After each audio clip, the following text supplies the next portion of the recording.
চাকরি প্রার্থীদের জন্য বড় আপডেট। কেন্দ্রীয় সরকারের অধীনে কাজ করার সুবর্ণ সুযোগ, একসাথে একাধিক পদে নিয়োগ।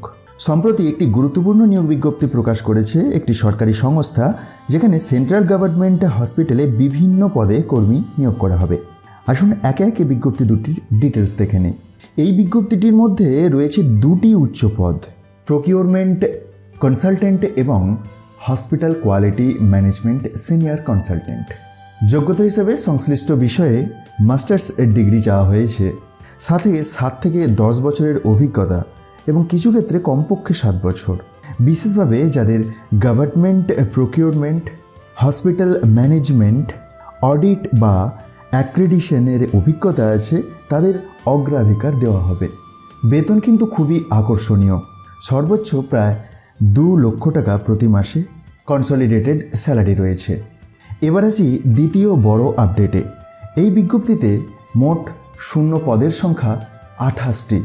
অনস্ক্রিনে দেখতেই পাচ্ছেন টোটাল 28টি শূন্য পদ, যার মধ্যে মেডিকেল ল্যাব টেকনিশিয়ান বা MLT পোস্টের জন্য 26টি শূন্য পদ রয়েছে।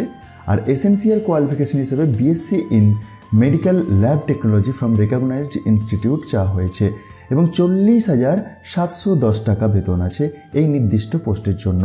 বয়সসীমা 21 থেকে 35 বছর। আর পারফিউশনিস্ট নিয়োগ হচ্ছে এক্ষেত্রে 2টি শূন্য পদ, যোগ্যতা হিসেবে BSc degree from a recognized university এবং সর্বোচ্চ বয়সসীমা 40 বছর। বেতন এক্ষেত্রেও 40,710 টাকা। সিলেকশন প্রসেস সম্পর্কে আপনাদেরকে জানিয়ে রাখি। প্রথমে শর্ট লিস্টিং, তারপর ইন্টারভিউ বা স্কিল টেস্ট এবং তারপর ফাইনাল সিলেকশন ক্লায়েন্টের মাধ্যমে। মনে রাখবেন, শুধু যোগ্যতা থাকলেই যে সিলেক্ট হয়ে যাবেন এমন কোনো গ্যারেন্টি নেই কিন্তু।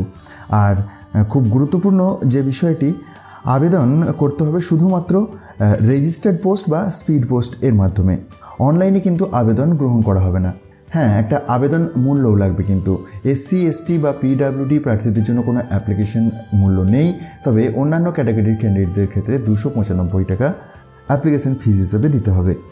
আর যে সমস্ত ডকুমেন্টসগুলি লাগবে তার দেখুন লিস্টিং এখানতে কিন্তু দেওয়া আছে, যেমন এডুকেশনাল সার্টিফিকেট, এক্সপিরিয়েন্স সার্টিফিকেট, আধার, প্যান, ব্যাঙ্ক ডিটেলস এবং অন্যান্য প্রয়োজনীয় কাগজপত্র। প্রথম একটি বিজ্ঞপ্তির আবেদনের শেষ তারিখ 23/4/2026 আর দ্বিতীয় বিজ্ঞপ্তিটির আবেদনের শেষ তারিখ 27/4/2026। মনে রাখবেন, অসম্পূর্ণ আবেদন বাতিল হয়ে যাবে। ভুল তথ্য দিলে আবেদন বাতিল হতে পারে। কোনো এজেন্টের মাধ্যমে আবেদন করবেন না। যারা কেন্দ্রীয় সরকারের অধীনে ভালো বেতনের চাকরি খুঁজছেন, তাদের জন্য এটা একটা দুর্দান্ত সুযোগ। ভিডিওটি ভালো লাগলে লাইক করুন, বন্ধুদের সাথে শেয়ার করুন আর এমন আপডেট পেতে চ্যানেলটি সাবস্ক্রাইব করে রাখুন।